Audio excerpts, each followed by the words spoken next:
U.S.-China trade relations remain one of the world's top stories this week. On Saturday, President Trump and Chinese President Xi Jinping met at the G20 summit in Argentina and agreed to a 90-day truce in the ongoing trade war between the two countries. But tensions remain high. On Tuesday, Trump threatened to impose new tariffs, tweeting, quote, "I am a tariff man." The move shook the world's financial markets. Meanwhile, authorities in Canada have arrested a top Chinese executive at the request of the U.S. government. Meng Wanzhou, the chief financial officer of the telecom giant Huawei, now faces extradition to the United States on unknown charges, possibly alleged violations of U.S. sanctions against Iran. She is the daughter of Huawei's founder. While Trump's meeting with Xi Jinping focused on trade, it's unclear if the two leaders discussed another major issue in China. The United Nations and a number of human rights groups have accused the Chinese government of setting up large re-education camps in the far west Xinjiang province to hold an unknown number of ethnic Uyghurs and other Muslims. Some estimates put the population at the camps up to 2 million. On Wednesday, UN Human Rights Commissioner Michelle Bachelet requested permission to visit the camps. We have been asking, as I think I mentioned to you before, for direct access to the region to be able to check and verify the worrying reports that we're receiving. We have also offered technical assistance to the government on addressing threats posed by violent extremism. So in a way to sort of ensure the protection of human rights. So we wish to engage China in a serious dialogue on this pressing matter. After months of denials, the Chinese government acknowledged the existence of the camps in October. That's when the local government in Xinjiang changed its laws to formally allow the formation of what they call, quote, vocational skill educational training centers to, quote, carry out anti-extremist ideological education. Satellite images show that dozens of these camps have been built in recent years. For years, China's cracked down on the Uyghurs and other Muslim groups. In 2017, officials in Xinjiang banned men from wearing beards, women from covering their faces, and homeschool. Xinjiang has also become a high-tech surveillance state. Video cameras with facial recognition software track everyone's movement on the streets. All vehicles must have GPS trackers. Checkpoints are set up throughout the region where police scan people's irises and phones. China's defended its actions, saying the measures are needed to prevent Xinjiang from becoming what one Chinese official described as China's Syria or China's Libya. We're joined right now by Rushan Abbas. She's a Uyghur-American activist based in Washington, D.C. After she spoke out against China's repression of the Uyghurs earlier this year, her aunt and sister disappeared and have not been heard from since. Her recent piece for The Washington Post is headlined, "My aunt and sister in China have vanished. Are they being punished for my activism?"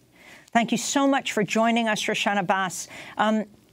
If you can start off by saying, have you heard anything at this point, even from other family members, what you believe has happened to your family, and also the situation right now for the Uyghurs in China? I have not heard anything about the disappearance of my sister and my aunt. I was one of the speakers at Hudson Institute, one of the think tanks in Washington, D.C. on September 5th. On September 11th, they both disappeared at the same day. Currently, over 2 million Uyghurs are being held in those concentration camps. And Chinese government is saying those are the vocational training centers. But my sister was a retired medical doctor and speaks fluent Chinese. I don't understand what is she being trained over there. The entire population of the region is being collectively punished right now, going through indoctrinations in those concentration camps with communist philosophy and the propagandas. And Rushan, could you tell us if you know anything about where your aunt and sister might be being held and how you came to learn of their detention? We don't know any information about where they are being held. I heard that their disappearance from my nieces. They both live in the United States. They were in communications with their mother, and my aunt also through my cousins who are in communications with her. Just to try to protect them, I did not communicate with them after these punishments and the taking people to internment camps, concentration camps, starting from spring of 2017. So I don't directly communicate with anybody in the region, but I heard from other members of the families. Rushan, can you tell us who the Uyghurs are? And for people to understand, Uyghur, the word Uyghur, U-Y-G-H-U-R is how it's generally spelled in the United States? Correct. The Uyghurs are the landowners of East Turkestan, currently being named by the Chinese government as Xinjiang, which is in Chinese word is new border, new territory. Since the communist occupation in 1949, the Uyghur population has been under attack. Chinese government relentlessly tried to label the Uyghurs as counter-revolutionaries, nationalists, and the separatists for years. After 9/11 tragedy, Chinese government rebranded the effort as war on terrorism, use war on terrorism very effectively to punish the whole entire population of the Uyghurs. They are Muslim. They are Muslim, yes. This is what's going on today in East Turkestan is Xi Jinping's unprecedented war on Islam, basically, and the ethnicity and the culture, try to wipe out the entire culture and religion. Just the regular practice of Islam, like just praying, eating halal food, or reading Quran are being crime these days. And Rushan, I want to ask about Chen Zhuangguo, who assumed the position of Jiang Jin's Communist Party secretary in August 2016. Now, it was at that time that the mass internment of the Uyghurs was accelerated. Could you explain who he is and what happened since he took office? He was the party secretary in Tibet, and he set up a similar system like harsh surveillance and controlling systems in Tibet after 2008 uprising in Tibet. Then he was moved to East Turkestan in the end of 2015. And starting from 2016, he used a similar surveillance system you mentioned earlier. With that, right now, the whole East Turkestan became a police state. Everybody is the homes have QR codes at the doors, and also the Chinese officials, 1.1 Communist Party officials and the Chinese cadres moved into people's houses to live with them for a few days to a week. Imagine you have uninvited Chinese people coming in, living in people's house, sharing their beds, sharing their food, meals, just to monitor their daily activities. Let's turn to the 29-year-old Uyghur woman who testified before Congress last month about her time in a detention center in Xinjiang. This is part of Mirgul Tusun's statement, read by a translator. I was taken to a cell, which was built underground with no windows. There were cameras on all four sides so the officials could see every corner of the room. There were around 60 people in one of the cells where I was held. At night, 15 women would stand up while the rest of us would sleep sideways. And then we would rotate every 2 hours. Some people had not taken a shower in over a year. Before we ate breakfast, which was what was very little rice, we had to sing songs hailing the Communist Party. We had to repeat in Chinese, in code, long live Xi Jinping, and in quote, lenience for those who repent and punishment for those who resist. Anyone who could not memorize a book of slogans and rules within 14 days would be denied food or beaten. I also experienced torture in a tiger chair the second time I was detained. I was taken to a special room and placed in a high chair. Bands held my arms and legs in place and tightened when they pressed a button. The guards put a helmet on my shaved head. Each time I was electrocuted, my whole body would shake violently, and I could feel the pain in my veins. The words of Miragul Tursun's statement read by a translator. Rushan Abbas, if you can elaborate on what she said, first of all, do you know her? And everything she said, from the torture to Chinese officials moving into the homes of the Uyghurs to monitor them?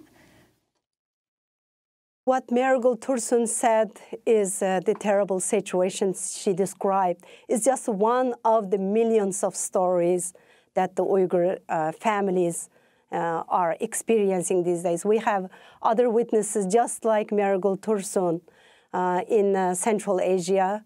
The Miragul Tursun were lucky. She was lucky she was being released because she was an Egyptian citizen, and the other Uyghur or Kazakh of the Kazakh citizens being released. According to those eyewitnesses, everything she's saying is absolutely true. Unfortunately, this terrible atrocity is not just the systematic human rights abuse anymore. This is the crime against humanity. We need international leaders and international communities to immediately intervene to stop this, what's going on in Xinjiang today. There have been widespread reports of Chinese government workers being placed in Uyghur homes in Xinjiang to report on what residents are doing.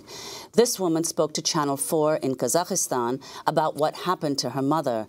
She did not reveal her identity out of fear for her family still in Xinjiang. My mother is 80 years old, and it's been 18 months since I spoke to her. Chinese agents moved into her house, one Uyghur and one Han Chinese. They take it in turns to bring her food. She can't pray at home. They monitor her. If they report that they found her practicing her religion, she could be sent to a camp. Whatever she does at home, they're watching her. So, Rushan Abbas, can you comment on what this anonymous woman was telling the UK's Channel 4? And when did this practice begin? Chinese government officials living in Uyghur homes to report on the activities of residents? This practice started a couple years ago under the name of Double Relatives Program. The Uyghurs are supposed to have Han Chinese relatives. They call them relatives of this family. They come and they visit, and they try to speak to them and they get their ideas about the national identity or religious practice in the homes. And now, since the mass incarcerations of more than 2 million Uyghur people, they are putting the Chinese cadres and the officials into people's homes to live with them so they can take notes of what they are doing at home. They will bring them food. If anybody refuses to eat or ask what's in it, what's in this food, then they will get labeled as, oh, they are worrying for haram or halal, or if there's a pork in it. So currently, even refusing to eat pork can get you in trouble. So this is continuing everywhere. Now we have like more than 40% of the population in some of the counties and some of the regions in the south or northern part of East Turkestan. China has repeatedly denied accusations that the Uyghurs of Xinjiang are being persecuted. Chinese officials call the camps training centers aimed at preventing terrorism. This is China's Vice Minister of Foreign Affairs, Li Yucheng, speaking last month at the UN Human Rights Council in Geneva. 治病与未病，防患于未然，是防止 Prevention is an effective measure to curb terrorism. Xinjiang is an anti-terrorism measure. Set up these training centers to help the people affected by terrorism to stay away from extremism by means of training, so they could be integrated into society at an early date, preventing them to participate in terrorism and victimizing people.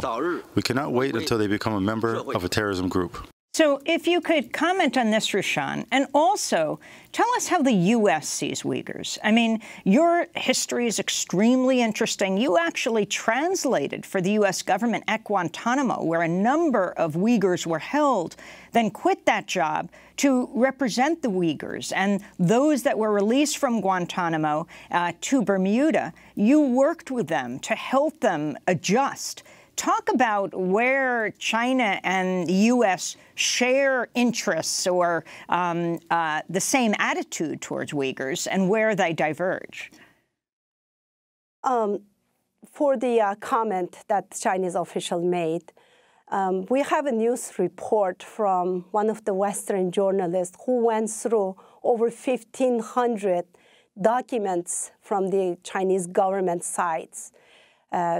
And it shows purchases of large numbers of police electric batons, like almost 3,000 of them, and then 2,800 pepper sprays, and almost 1,400 the shackles and stuff like that. Well, if it's the vocational training centers, as they claim, why just the one county make such a purchase to those, the concentration camps?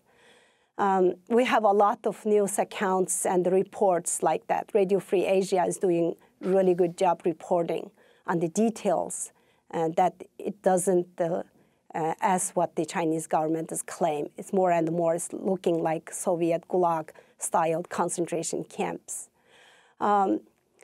About the Guantanamo Uyghurs, Guantanamo detainees, and how U.S. sees the Uyghur situation today. The Guantanamo Uyghurs were left just to escape from the persecution after the Wulje incident in 1997. And they went to Central Asia, but in Central Asia, Central Asian countries also not extending their staying there by, their passports are expiring and the visas are expiring. So they ended up going to Afghanistan as the people who's being at the wrong place at the wrong time. The U.S. government didn't see any threat from the Uyghurs, because Uyghur people have never, ever looked at the Western countries and enemies. If people like the former Guantanamo Uyghurs, in their eye, Chinese government is the only government that persecuting innocent Uyghurs. Therefore, United States government really did thorough investigations and interrogations, and then decide to release them to third countries, did not send them back to China, because sending those Uyghurs back to China, returning them to China, is sending them to execution.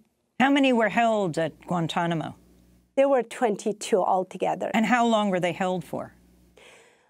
Altogether, 11 years, not because U.S. wanted to hold them, it's because the other countries were not willing to accept Uyghurs.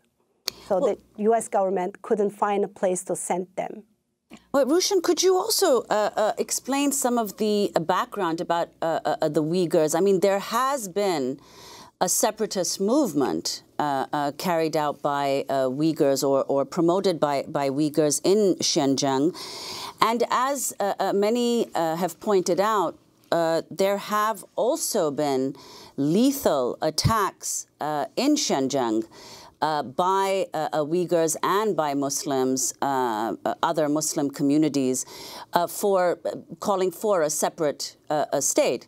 And Han Chinese have been the principal targets of those attacks. So could you say a little about that? When there's an extreme suppression, of course, there's going to be very minor handful of people reacting the way they do. just to retaliate against the suppression or trying to fight against the Chinese government's attack on the Uyghur people. Because like I said, this has been happening for years. This is not just something just happened last couple of years in the concentration camps. This is happening ever since the occupation of communist China starting from 1949, or goes beyond that during the 1940s, 1930s. Yes, during 1933 and 1944, there were twice short-lived East Turkestan Republic was established. So people look at the current situation is because we are being occupied. That's why the Chinese government is targeting entire population of the Uyghurs. Because of some of the resentment movements, the entire population is right now being persecuted. Not just, we are not talking about the 2-3 million Uyghurs in the camps, but also people living in regular lives. They are living in this entire police state, being monitored 24 hours, checkpoints every 100 meters. Well, I want to ask about another issue, a crucial form of suppression that the Chinese government has been carrying out against the Uyghur population, and that has to do with the number of children who've reportedly been separated from their parents and put in orphanages or simply disappeared. And this is while their parents are reportedly alive. A mother living in exile in Istanbul expressed concern for her missing children in Xinjiang. When I left Xinjiang for Turkey, my youngest child was 2 years old, so he couldn't look after himself. If I don't feed them, they won't eat. There are so many things I need to do. I need to bathe them. I mean, if there were 10 or 15, I might think differently. But where are they? Where are they sleeping? Where are they waking up, and what are they doing? Can they eat their food? If they are sick, what will happen to them? I think of these things every day. So that's a Uyghur mother in Istanbul, Turkey, whose children are no longer with her or with her family in Xinjiang. So, Rushan Abbas, can you tell us about the number of Uyghur children who've been placed in orphanages, and how many of them, so far as you know, have parents who are alive but have been detained in these camps? Because of the information blockade by the communist regime, it's difficult to get the exact account. But right now, I saw on one of the Chinese news outlets, there are about 500,000 Uyghur kids are at the orphanages. Very large number of orphanages are being built these days. Imagine there are more than 2 million Uyghurs are in concentration camps today. There are children left behind. Even if some of the children were at the custody of the grandparents, as long as if their parents are not with them in the house, the Chinese government is taking those kids to orphanages. And then they are raising them with Chinese philosophy, Chinese ideology, completely regenerating the population of the younger, the Uyghur, like the kids.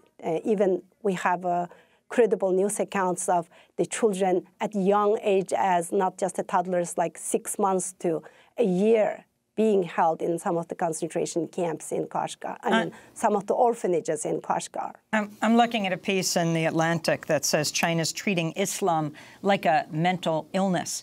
So what kind of communication do you have with the U.S. government? What are they saying? You worked for the government, then quit when you were at Guantanamo. What is the U.S. policy? Do you know if Trump raised with President Xi in Argentina or any other time the issue of the Uyghurs? The President Trump did not raise the issue with President Xi Jinping, but Secretary Pompeo and Vice President Pence, they did raise the issue of the current situation. America is leading the movement of stopping this horrendous atrocity. So I'm very grateful to the United States government. The current war current negotiations with China shouldn't be only economics and the tariffs.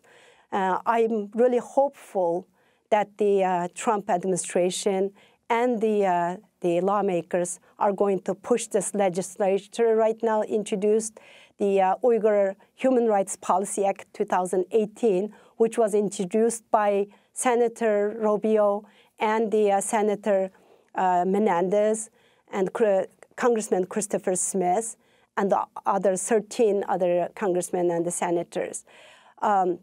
This is to stop this fascistic atrocity. And one last question. We have 30 seconds left, Rushan. There's speculation that all of this is going on because of the enormous gas and oil reserves in Xinjiang. Could you very quickly tell us about that? Yes, 1/3 of total China's oil and gas reserves are in East Turkestan. And also 60% of the cotton growth is in East Turkestan. And East Turkestan is 1/6 of whole China. Therefore, the population density China proper are facing is not that's not the case in Xinjiang. So taking the Uyghurs to internment camps and moving the detainees to China proper, basically making room for resettlement of the Chinese population. That's what we worry too. Rushan Abbas, I want to thank you for being with us. Uyghur-American activist based in Washington, D.C. After she spoke out against China's repression of Uyghurs, her aunt and sister disappeared, have not been heard from since. We'll link to your piece in the Washington Post. My aunt and sister in China have vanished. Are they being punished for my activism?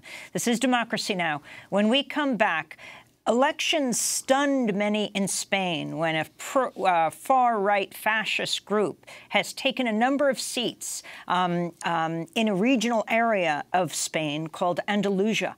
We'll look at a new film, The Silence of Others, that looks back at the Franco era, the time of fascism in Spain, and what it means today. Stay with us.